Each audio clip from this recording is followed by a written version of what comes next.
So Jim, you recently took one of your shows live. Tell us about that and why you made that decision. Sure. Well, so we have this great video gaming show, Co-op, that is all about culture and video game reviews. And we realized that that game has this passionate fan base that could really enjoy actually hanging out with these guys live and asking them questions and having a back channel. So what we did is we took the show, we are now recording it live, so you can stream it live and you can watch it on Revision3, you can watch it on Justin, and we'll be doing other live platforms as well.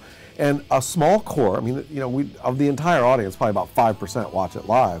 But these guys can really engage with the hosts and get answers to what they want to know about right there. So it becomes it actually just makes the community even better around the show.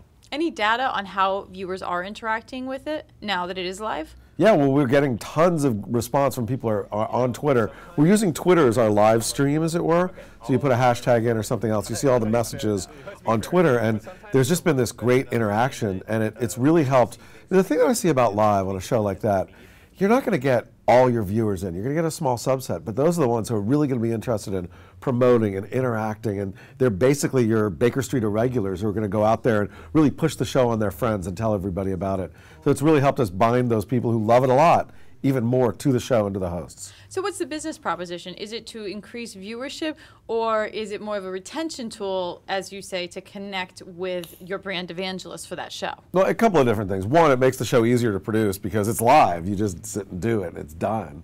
The second thing is that it takes your fans and the ones who really love you, they bind you more to it, and then we can tell them to do things. It's like, hey, tell all your friends about this, or this thing happened. Spread that out via, because we're chatting back and forth on Twitter, all of the Twitter followers for each of the people that's talking about it is checking it out. So people are like, hey, I'm watching Co-op Live. They're telling all their friends that they're watching Co-op Live. So that extends the word and extends the message out around the show. So that really helps. And it binds them to it as well. It's all those things together. So final question for you. We've traditionally thought about live programming on the internet as primarily being sports or music or concerts.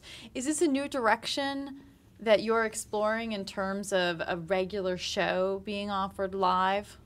Yeah, you'll see us do more things live as the year goes on because we do think it's a great way to actually energize your fan base.